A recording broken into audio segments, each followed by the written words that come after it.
Hai, Cuanomics di sini. Apa kabarnya di sana? Dan spesial edisi Breaking News sekarang, ini kita akan membahas mengenai Badan Pengelola Investasi Danantara yang baru saja diresmikan oleh Presiden Prabowo Subianto. Dan kita akan cari tahu nih bagaimana sih respon dari pasar saham pasca diresmikannya BPI Danantara. Oleh karena itu, kita akan bahas bersama dengan Miss Ellen May, CEO dan founder M-Trade. Halo, Miss Ellen, apa kabar? Kabar baik, gimana kabar Mbak Rizka? Kabar baik, justru yang kita pengen cari tahu nih kabar pasar sahamnya nih pasca diresmikannya BPI Danantara. Kira-kira gimana ya? Terakhir tadi aku lihat IHSG di zona merah. Cuman apakah ini sebenarnya termasuk yang masih biasa-biasa aja atau tidak ada gejolak atau justru ada gejolak tertentu gitu di pasar saham seperti apa, Miss Ellen? Ya, jadi sebenarnya Danantara ini kan sudah jadi obrolan quite a while ya, bukan orang baru tahu hari ini. Jadi harga saham, terutama harga saham-saham plat merah, itu sebenarnya udah discounted istilah kata tuh harga sahamnya tuh sudah mencerminkan semua sentimen yang terjadi belakangan dan sudah termasuk sentimen Danantara ini. Jadi maka dari itu ketika launching pasar tidak terlalu merespon yang gimana-gimana. Oke, jadi keberadaan kan tadi kita lihat juga sebenarnya beberapa emiten saham dari perusahaan BUMN tetap ada yang di zona merah gitu kan. Ya HSG juga ada tetap di zona merah. Itu sebenarnya merupakan hal biasa kelanjutan dari yang kemarin-kemarin gitu maksudnya Ya, Miss Ellen. wajar aja. Yang perlu diperhatikan sebenarnya ke depan. Jadi ke depan itu gimana impact-nya, transparansinya, pengawasannya, harapan dari investor-investor besar kan Danantara yang mengelola uang sekitaran 14,6 kuadriliun ini, pengawasannya bisa setransparan seperti Temasek, pengelolaannya, terus kemudian kepengurusannya itu juga bisa seprofesional seperti Temasek. Jadi meskipun ada kalau Temasek itu dia ada laporan ke pemerintah juga di bawah Menteri Keuangan kalau saya nggak salah, tapi secara pengaturan itu benar-benar pengawasannya tuh independen, kira-kira kayak gitu. Nah, jadi itu mungkin yang diharapkan oleh investor besar. Jadi Danantara ini kalau menurut saya sebenarnya bagus jika dilaksanakan dengan baik, jika bisa terlaksana dengan baik. Sekarang ini investor masih wait and see, apakah pelaksanaannya bisa sesuai dengan harapan mereka.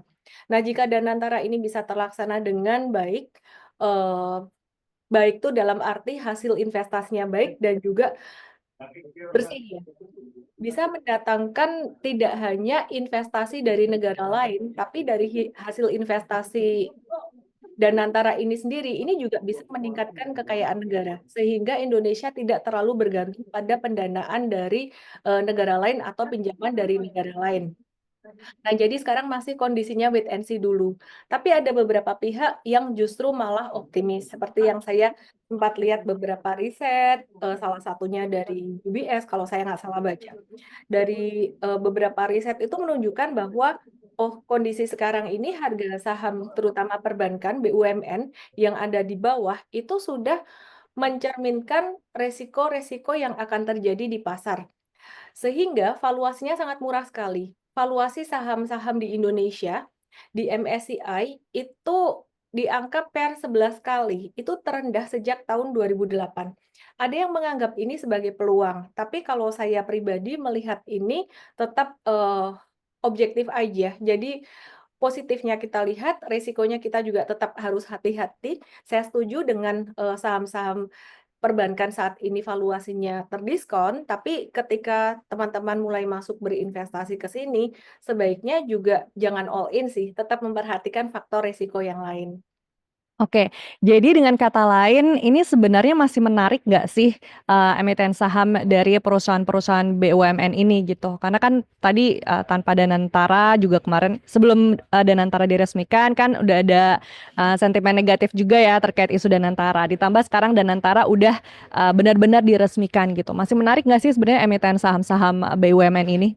Ya, jadi kalau kita bicara saham BUMN ada beberapa yang menarik seperti contohnya tuh Bank Mandiri. Itu kan secara profitabilitas di tahun 2024 meskipun tumbuhnya hanya sekitar 1, sekian persen, tapi profitnya revenue Bank Mandiri ini dia kalau saya nggak salah ingat ya pertumbuhan labanya juga itu tertinggi sepanjang masa gitu. Ya, jadi salah satu indikatornya kalau nggak salah pertumbuhan labanya atau labanya tuh tertinggi sepanjang masa. Jadi, perusahaan ini sebenarnya masih bisa untung dan menghasilkan keuntungan yang cukup oke. Banyak yang khawatir kalau seandainya, bank-bank pemerintah ini dilibatkan untuk membiayai proyek-proyek pemerintah, tapi kenyataannya dari tahun-tahun sebelumnya juga, perusahaan perbankan pemerintah ini masih bisa untung gitu. Nah, jadi, ada lagi perusahaan pemerintah yang lainnya seperti contohnya PTBA, yang secara dividen investor tiap tahun itu rajin membagikan dividen dalam jumlah yang besar. Bank Mandiri juga memberikan dividen yang cukup besar juga. Nah, itu sebenarnya tetap bisa dilihat, oh ternyata meskipun BUMN ya, ini tetap bisa menghasilkan keuntungan dan bagi dividen. Nah, itu secara historikal. Terus secara ke depannya bagaimana? Apakah masih akan tetap sama seperti ini? Mengingat saat ini presidennya juga ganti. Nah, kita nggak tahu ya. Cuman, secara historikal sih BUMN sebenarnya masih menarik. Beberapa perusahaan BUMN seperti yaitu tadi yang saya sebut ada Bank Mandiri, yang kita tunggu diskonnya juga, terus kemudian PTBA yang rajin bagi dividen, itu menarik. Hanya saja ya kita perlu, tetap sadar bahwa beberapa poin seperti pembagian dividen itu kan benar-benar hak dari perusahaan untuk mengatur ya, bagi dividennya berapa. Mungkin masih tetap akan sama atau mungkin ada perubahan, saya nggak tahu perubahan ke arah lebih banyak atau lebih sedikit kita nggak tahu. Jadi, kalau dari historical fundamental, ya ada beberapa perusahaan yang menarik, tapi kita tetap harus hati-hati dengan di depan ada beberapa faktor ketidakpastian terkait dengan, banyak hal yang baru di pemerintahan saat ini. Ya, betul. Ketidakpastian ini juga menjadi faktor yang perlu dipertimbangkan ya. Tapi balik lagi nih kan beberapa perusahaan dari BUMN kan sahamnya memang lagi diskon. Nah, jadi sekarang ini sebenarnya waktu yang tepat atau tidak ya untuk kita membeli saham dari BUMN ini? Apakah lebih baik kita hold dulu sampai kita tahu juga kinerja dari Danantara gimana atau mungkin ada kebijakan lainnya gitu. Kalau dari Mbak Ellen sendiri seperti apa? Kalau dari saya melihat kalau BUMN yang valuasinya saat ini murah banget, terdiskon itu BRI. Jadi perhatikan ketika Bank Mandiri kemarin sempat, turun, karena Bank Mandiri itu kan turunnya belum banyak ya harga sahamnya dari puncak dibandingkan dengan BRI. Nah itu, ketika Bank Mandiri sempat turun di awal tahun karena proyeksi, tahun 2025 memang agak melambat, baik dari Bank Mandiri sendiri maupun, untuk Indonesia secara keseluruhan, itu BRI nggak turun banyak. Jadi BRI itu kayak udah ada support yang sangat kuat sekali sekitaran level 3.800. Nah, kalau menurut saya sih buat teman-teman semuanya kalau mau berinvestasi di sini sebaiknya tetap bertahap aja. Kenapa? Karena logikanya gini, investor besar, investor asing itu mereka sekarang juga lagi wait and see. Begitu ada sentimen yang bagus seperti suku bunga dipotong sekitar 15 Januari kemarin mereka langsung masuk besar. Ada DHE, 100% dikembalikan ke, dalam negeri untuk diinvestasikan dalam negeri, itu juga, eee, asing merespon dengan positif, langsung masuk, saham perbankan naik. Nah, dari sini tuh sebenarnya kita melihat bahwa asing itu menunggu pemerintah kita selain Danantara ini akan ngapain aja, bakalan ngapain aja. Nah, selain itu faktor yang pertama sebenarnya yang dinanti-nanti adalah Donald Trump, masih dari Amerika. Amerika ini mau ngapain? Apakah betul ini, perang tarifnya nakut-nakutin atau apakah nanti bakalan Indonesia juga sempat disebut beberapa kali, terkait dengan BRICS ya. Jadi Donald Trump sempat agak-agak mengancam negara-negara BRICS, kemudian sempatlah mention Indonesia untuk ya, beberapa hal yang lain gitu loh. Cuman ya kita lihat Donald Trump ini ya agak-agak kayak dewa mabuk gitu loh. Jadi investor sangat menanti kebijakan-kebijakan ini. Tidak hanya 100 harinya pemerintahan Indonesia, tapi mungkin juga 100 hari bahkan sampai masa kepemimpinan Donald Trump itu sendiri berakhir, gitu loh. Nah, jadi apakah pasar saham akan stagnan atau sideways terus, atau apakah pasar saham akan naik, tergantung nanti sentimennya bagaimana. Yang jelas saat ini sih, valuasi dari saham-saham perbankan di Indonesia sudah cukup terdiskon, terutama BRI itu tadi. Nah, kalau untuk Bank Mandiri, apakah akan turun sedalam BRI? Ya, kita nggak tahu ya. Secara fundamental sih memang kita lihat lebih kuat dan BMRI ini kalau saya tidak salah, lihat dia juga jadi darling dari beberapa, perusahaan institusi keuangan besar, ya. Mungkin seperti JP Morgan, yang sempat memberikan ulasan yang menarik beberapa waktu yang lalu, tahun yang lalu untuk, Bank Mandiri dan BCA. Jadi, kita lihat aja masuknya tuh bertahap aja, jangan kehabisan modal dengan cara all in gitu. Jadi ya Oke. agree. Oke, jadi itu kuncinya ya, masuknya bertahap aja, jangan all in dulu karena semuanya memang kondisi dan situasinya tuh lagi wait and see gitu ya. Tapi tadi kita sedikit kembali lagi ke soal Danantara kan tadi Miss Ellen juga sempat menyinggung tentang kekhawatiran akan pentingnya transparansi gitu ya dalam Danantara ini. Memangnya sebagai pelaku investor saham nih ya, transparansi atau pengawasan seperti apa sih yang dibutuhkan oleh Danantara ini untuk bisa menciptakan kondisi yang kondusif juga gitu. Iya, setidaknya dalam pengawasan. Beberapa waktu yang lalu kan sempat ada keluar berita bahwa Danantara ini tidak diawasi gitu. Meskipun Presiden akhirnya mengeluarkan statement bahwa siapapun bisa mengawasi Danantara, siapapun bisa mengaudit Danantara. Oke, investor besar itu menanti. Kalau gitu auditnya bagaimana prosesnya dan mungkin siapa yang mengaudit secara rutin karena dana yang begitu besar. Terus kemudian pengawasnya, ya di sini, mungkin sudah diumumkan ya beberapa pengawas seperti, mantan presiden yang sebelumnya, yang kita hormati juga Pak Jokowi dan Pak SBY kalau saya nggak salah, dan, kalau saya nggak salah juga mungkin Pak Mulyaman Hadad gitu.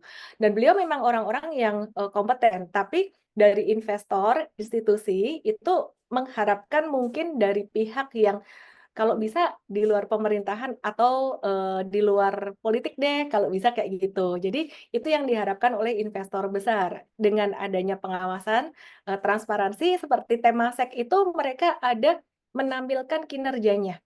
Temasek tuh secara berkala tuh menampilkan kinerjanya ke, masyarakat secara tahunan. Ada yang namanya Temasek Review. Jadi mungkin jika bisa mengikuti langkah Temasek ini akan menjadi satu, katalis positif. Meskipun ya tidak semuanya bisa sempurna di awal, ya kita ucapkan selamat juga buat pemerintah, buat launching-nya Danantara ini. Harapannya ke depan itu bisa pelan-pelan menemukan cara yang lebih baik untuk bisa mengikuti maunya, masyarakat atau investor, semuanya menjadi lebih baik. Yang penting mulai aja dulu gitu. Ya, betul.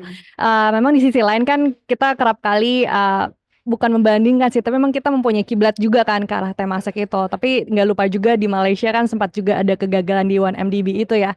Nah, kira-kira dengan situasi kehadiran Danantara ini, sebenarnya sudah tepat nggak sih sekarang atau justru sebenarnya terlambat mengingat negara tetangga kita tuh udah punya duluan gitu.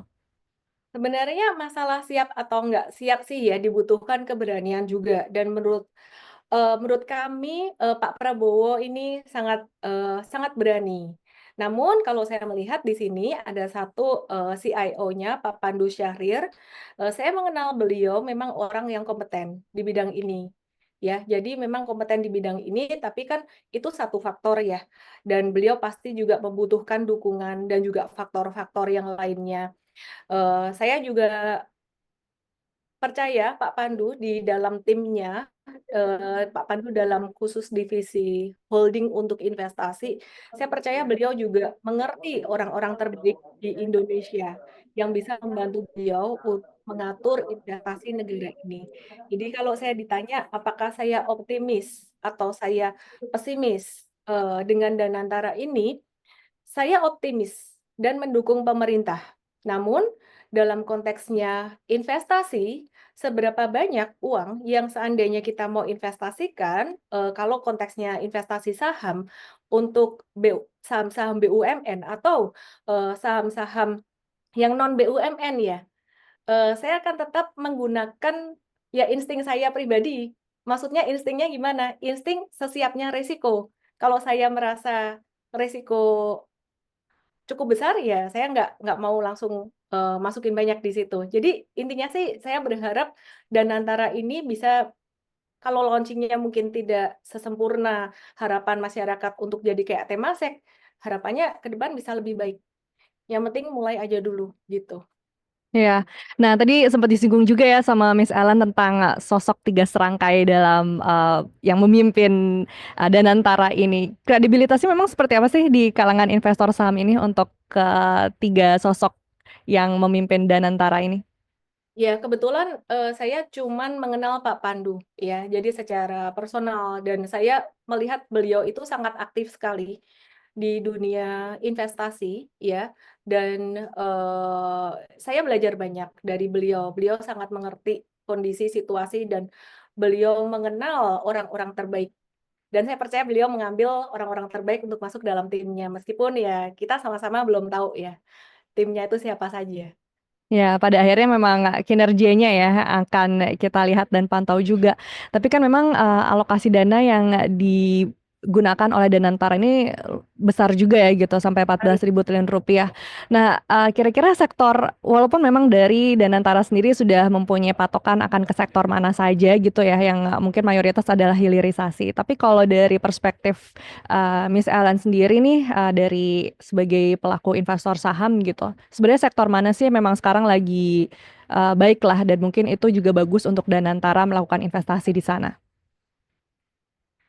Mungkin tidak dalam kapasitas saya ya untuk memberikan satu apa ya, satu petunjuk buat Danantara gitu loh. Ilmunya masih tinggian Pak Pandu gitu. Tapi kalau saya pribadi, saya masih melihat sektor keuangan saat ini dan komoditas. Kenapa? Sektor keuangan itu